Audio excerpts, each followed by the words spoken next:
Auto repair ranks among the top complaints to the Washington Attorney General's office. Our investigative reporter Carla Castaño uncovered absolutely no state agency overseeing auto repair licensing or regulating the auto repair shops.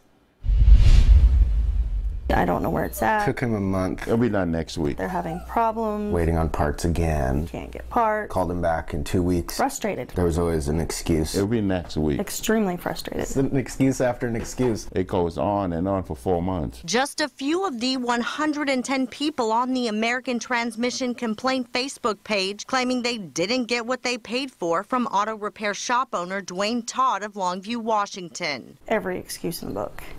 And so he told me it was done and to come pay it off. And when I paid it off and he said it wasn't done, and it, 6-9 months later, still isn't done. Erin Hoffman finally got her transmission back, but it came in pieces and missing parts. And only after she told Todd she had contacted Coin 6 News to investigate. So after Todd closed up shop, Hoffman launched this Facebook page to vent her frustrations. And it didn't take long for complaint after complaint to fill the page.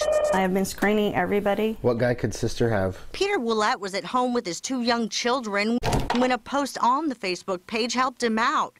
He had taken his Blazer to Todd for repairs months earlier. It says these cars are about to be towed. His Blazer was on the side of the road. It was unlocked, just sitting there. No one had called me and said, hey, we're closing down and we didn't fix your car. He wasn't alone. Longview police say several cars were abandoned along 15th Avenue. It was on Facebook that people were seeing their stuff on there. And neighboring businesses tell me the cars were blocking driveways. It looked like a wrecking yard out here.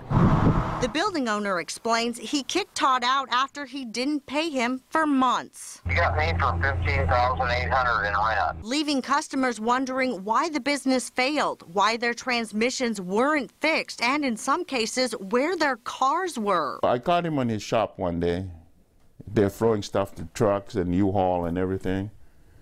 And I says, hey, what happened to my truck? He said, oh, your truck is towed to a different automotive shop. We tried to get answers from Todd about what went wrong and went to his Longview home. His adult son answered. He's been, avoiding us, it seems like. Is there any way we could reach him? I have no idea where he is at all right now. If I were to leave, my number with you, could you pass it on to him? Yeah. I mean, we're trying to do a fair story. We went back to the Longview house several more times. When we were finally able to speak with Todd, he wouldn't say much. We've been trying to get a hold of you for quite a while. I know quite a few people think that you owe them money. We were just hoping to get your side of the story. Right now. We could wait for you if you want to, get dressed. I mean, showered yet or anything? That's why I'm talking to you, but I'm not going to do it right now. Get a card? Yeah, I can get you a card. I mean, I've been here to the house 4 or 5 times. So on May 5th, we made the deposit, and there's a receipt for that, which is on page 5. Todd has been a no-show to Cowlitz County Small Claims Court as well. That's for both cases Coin 6 investigators attended. I'm going to set your damages at $3,500. Court records show Dwayne Todd did not pay Erin Hoffman within the 30 days he was ordered to. It's a piece of paper that we can't help you turn into dollars in your pocket. We give the business an opportunity to respond to that complaint. I went to Seattle to ask Shannon Smith, the chief of the Consumer Protection Division with the Washington Attorney General's office, how consumers can be helped in this situation. It does seem like 110, that's an awful lot of people. What's going to be done about it? Do we know?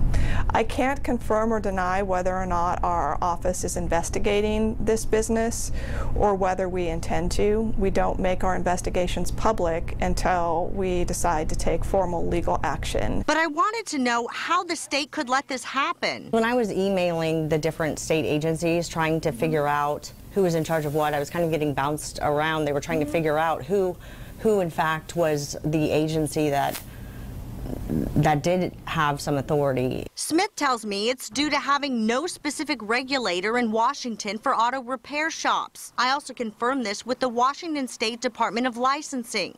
So could this have been prevented? American Transmission customers certainly think so. Someone should have stepped in long before this. The AG's office released complaints for American Transmission going back to 2012. There are 105 pages documenting problems. But does the AG's office really have teeth to get money back to these people? The Attorney General's office can file a lawsuit against a business that violates the Consumer Protection Act. Do you think there needs to be more state oversight as far as these transmission auto shops or some kind of way to hold these people accountable? Well, yeah, there's nothing, I can't get help from anywhere. I'm just running into wall after wall after wall, and the state is not really helping much at all. And like Erin Hoffman, John Ronkowski still hasn't seen a penny from Todd, even after the judge ruled in his favor. I'm shocked that he's gotten away with it for so long. In Longview, Carla Castano, KOIN 6 News. Well, and Carla says one way that customers could have been tipped off to avoid some of this headache is checking out the transmission shop with the Better Business Bureau. And in this case, the Better Business Bureau gives American Transmissions an F rating.